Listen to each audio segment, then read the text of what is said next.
नाज़रीन, अगर आप समझते हैं कि नौजवान नस्ल सिर्फ सोशल मीडिया, मोबाइल फ़ोन या वायरल ट्रेंड्स की बात करती है, तो आप असल तस्वीर बिल्कुल नहीं देख रहे हैं। क्योंकि इस वक्त दुनिया के दफातर, कंपनीज और पूरा कॉर्पोरेट निज़ाम एक खामोश मगर बहुत गहरी तब्दीली से गुजर रहा है, और इस तब्दीली का नाम है जेन ज़ी, यानी कि आजकल के नौजवान। ये वो नस्ल है जो 2030 तक दुनिया की सबसे बड़ी वर्क फोर्स भी बनने जा रही है, और वो सिर्फ नौकरी नहीं कर रही बल्कि नौकरी के पूरे तस्वर को एक नए सिरे से लिख रही है कि काम क्या होता है, काम को कैसे करना चाहिए, कितने वक्त में करना चाहिए और जिंदगी में उसकी जगह क्या होनी चाहिए। ये पहली मुकम्मल डिजिटल नस्ल है जो इंटरनेट, स्मार्टफोन और सोशल मीडिया के साथ पली बड़ी है, लेकिन इसका सबसे बड़ा असर टेक्नोलॉजी से कहीं आगे जा चुका है, क्योंकि ये नस्ल इदारों को मजबूर कर रही है कि वो दहाइयों पुराने उसूल को बदलें, वो उसूल जिन पर वफादारी, हाजिरी, कारकर्दगी और कामयाबी की तारीफ खड़ी थी। एक सादा सा सवाल कर रहे हैं ये लोग कि काम हमारी जिंदगी पर हावी होगा या हमारी जिंदगी के साथ चलेगा।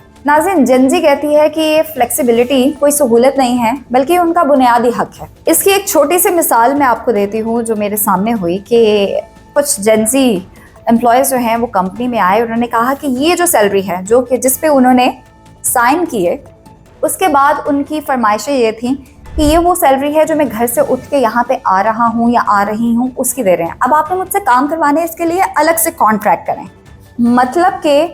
दिमाग की दही भी साथ साथ ये कर रहे हैं। यकीनन जहनी सेहत हर इंसान के लिए ज़रूरी है, चाहे वो जेन ज़ी है या उनसे आने वाली पहली नस्लें यानी कि हम लोगों के लिए भी जहनी सुकून या जहनी तहफ़्फ़ुज़ उतना ही ज़रूरी है जितना इन जेन ज़ी के लिए। लेकिन ये जेन ज़ी कुछ ज़्यादा ही सेंसिटिव लोग हैं और इसकी समझ हमें भी आज तक नहीं आ रही। अच्छा, मज़े की बात यह है कि जहनी सेहत इस नस्ल के लिए सबसे बड़ा टॉपिक बन चुकी है, और सोशल मीडिया पर यकीनन चूँकि हर किसी की एक्सेस है, तो सोशल मीडिया पर डिप्रेशन के हवाले से, सोशल मीडिया पर एंजाइटी के हवाले से बहुत से डॉक्टर्स जो हैं वो भी अपने बयानात देते हैं। तो इस नस्ल को हमसे पहले ही इन डिप्रेशन का पता चल चुका है, एंजाइटी का पता चल चुका है। लेकिन इसमें जो गलत चीज़ है वो ये है कि इनको लगता है कि हर चीज़ इनको डिप्रेशन दे रही है, इनको लगता है कि हर चीज़ इनको एंजाइटी दे रही है, और उस डिप्रेशन के अंदर ये इतना डूब जाते हैं कि इंतहाई कदम उठाने में भी एक मिनट नहीं सोचते हैं, और ये अच्छी बात नहीं है। यकीनन ये जेन ज़ी करियर ग्रोथ में एक नया मोड़ लेकर आए हैं, क्योंकि ये सालों इंतज़ार पर यकीन नहीं रखते हैं। वो पहले 18 महीनों में तरक्की देखना चाहते हैं, मुसलसल फीडबैक चाहते हैं। इनके नज़दीक काम एक मुसलसल गुफ्तगू है, ना कि साल में एक मरतबा होने वाला फैसला।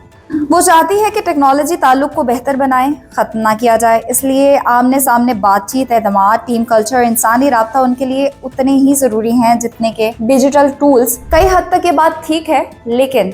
इंसानी कनेक्शन जो है वो भी उतना ही ज़्यादा ज़रूरी है, क्योंकि अगर आप सामने बैठे शख्स को अपनी बात नहीं समझा सकते तो आप क्या ही करेंगे। अब इनके नज़दीक तनख्वाह और फ़वाइद का निज़ाम भी बदल चुका है। जेन ज़ी की वजह से हर इदारे के एचआर को अपने पुराने उसूल काफ़ी हद तक चेंज तो करना पड़ रहे हैं, जो कि एक अच्छी बात है, क्योंकि जैसे जैसे वक्त आगे जा रहा है टेक्नोलॉजी का